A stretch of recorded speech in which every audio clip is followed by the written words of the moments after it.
arkafuunee lukafuunee anaan baga nagaan dhuftanii maatii koo kituubii kan taatanii nagaan bakka jirtanitti isiniif yaa baay'ee hunda keessaniif nagaa keessan ay nagaa kooti waaqayyoof yaa galatu jirtu jajjabaattu Oromooti yaa qaalii bakkuma jirtan lafuma jirtanitti nagaan bisittiin yaa jedhu jirtu jira nagaa kooti kookii maaliif miidiyaa irraa badde warra jettanii xiqqooshii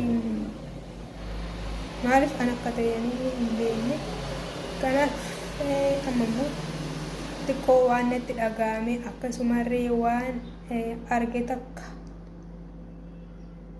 dubbachuu barbaade akkasuma viidiyoo xiqqoo takka qabadhee dhufe akkuma duraarratti argitan jechuudha. Tokkoffaa maal jechuu barbaade asirratti raachuu keenya qaalii qaxalii Oromoo isaanii fi dammaan guddate jechuudha. Abshir siin jedha asirratti aansee immoo maal jechuu barbaade xiqqoo dubbachuu barbaade miidiyaan gubate namni gubatu tokkoffaa waan itti dhamaatee itti xaarte tokko gaafa dhabdu beebii sitti dhagaamaa maaliif mukaan waggaa furdheesitti torbee takka torbee lama halkan tokko irriba dhabdee gaafa waa sana hojjettes jala dhabame sitti dhagaama miira keessa galta yaa ta'uyyuu malee mucaan kun nama obsa qabu nama dandeettii qabu xiqqashummaa isaa irraan ka'ee dhageessanii jirtu waan ta'eef nama dandeettii qabu jechuudha. Kun immoo jechuun ammaaf itti dhagaama garuu dandeettii san hunda keessa darbee waan baay'ee san keessa darbee itti dhagaamu jechuun inni obsa jechuudha malee namni tokko waan nama gaddisiisu hin hojjeta. Tokkoffaa namni keenya wal balleessuudhaaf rakkee hin bulu. Tokkoffaa namni namuma ta'e kan uumamu hin jira kan hirriba dhabu jechuudha. Badiinsa namaatiif akkasuma si balleessuudhaaf kan hirriba dhabu. Fakkeenyaaf namoonni tokko hojiidhaaf hirriba dhaba miti. Fakkeenyaaf hojiidhaaf hirriba dhabaa. Okay, maal hojjedhee maal agarsiisu miidiyaa kootiif maatii kootiif maal agarsiisu dhaloota reefuuf maal agarsiisu jedhee namni hirriba dhaba. Akkasumarree inni balleessuudhaaf deemu immoo har'a maal balleessee buru maal balleessu an jedhu hirriba kan dhabu hin jira. Waanuma jiru jechuudha.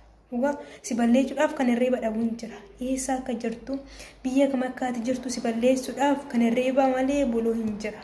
Asirratti lammaffaan immoo inni maal hojjedhee dhabu miidiyaa kanaaf dhalootaaf jedhee kan hirriba dhabu hin jira jechuudha. Walqixa ta'e waan ta'eef garuu immoo as keessatti inni maal hojjedhee darbadu sun obsa qaba.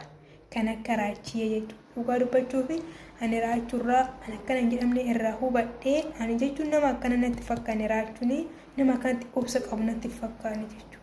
Raachuu jechuun hin beeku. Inni koo kadhannaadhaaf hin dhufne.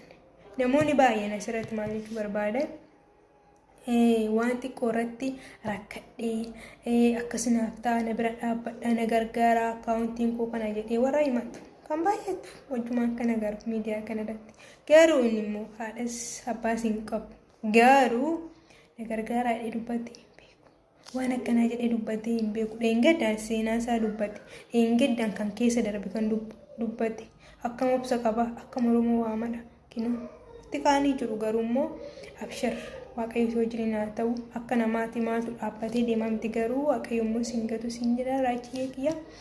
Kanaaf ani maal jechuu barbaada asirratti obsa qabaachuun akka isaa kana jechuudha. Obsa yoo qabaate namni garuu si aarsaa akka ati aartu godhaa akka ati raftee hin bulle godhaa maaliif waggaa afur jechuun qal'aalii miti.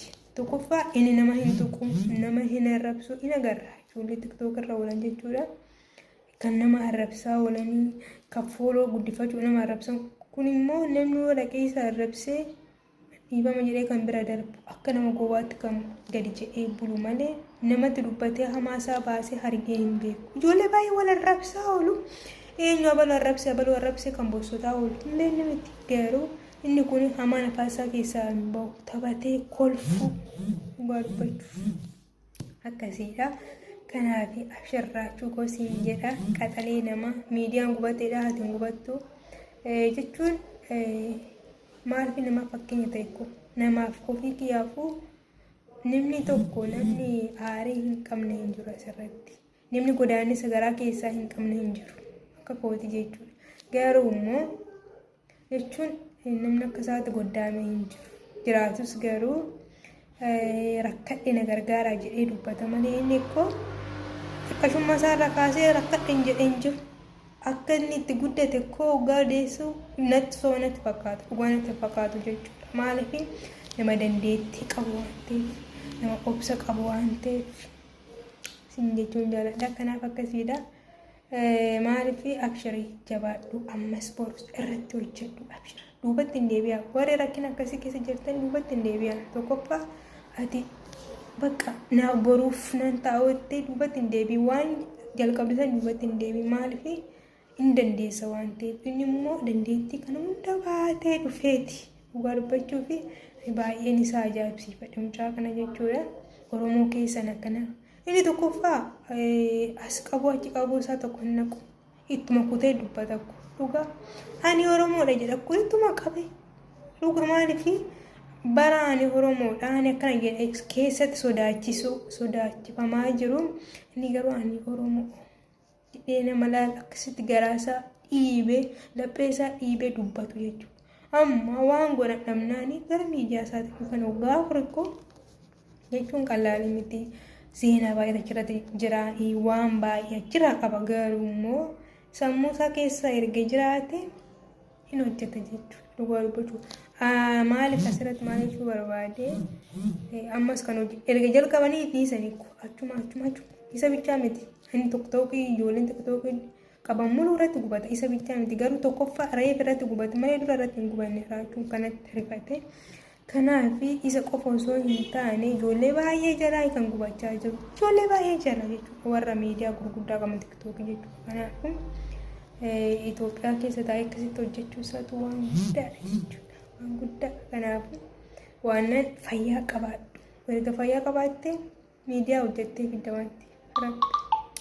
Kanaaf akkasiidha haaraachuuti. Dhugaa sagalee isaa kan dhaggeeffadhee rabbi garaa nyaata jechuudha. Mee waliin laala. Akkam jirtu guyyaa tokkoon fooloorii 80,000 argadheera. Galatooma ulfaadha. Jarri ammas na jala deemtee riipoorti gochaa jirti. Viidiyoon har'a Amaariffaan poost godhee riipoorti godhanii balleessaniiru. Maal akka barbaadan hin beekne na balleessuudha barbaadan. Hundumti keessan viidiyoo kana copy link godha nama biraaf akka ka'u repost godha copy link yeroo 50 naa godha akkasumas warri immoo ijoolleen baay'ee maqaa kootiin fake account banaan jiru inni kun isa sirriidha jechuudha isa kana follow godha warra immoo maqaa kootiin haaraa banaa jiran report naa godha galatooma ulfaadha miidiyaa bitaa hojjettee miti kan jiraattu inni sinoo jala gubanikoo waan hojjetu dhabuko waan hojjettee jiraatu dhabuko. Kanaaf akkasiidha. Abshirraa jeetii like share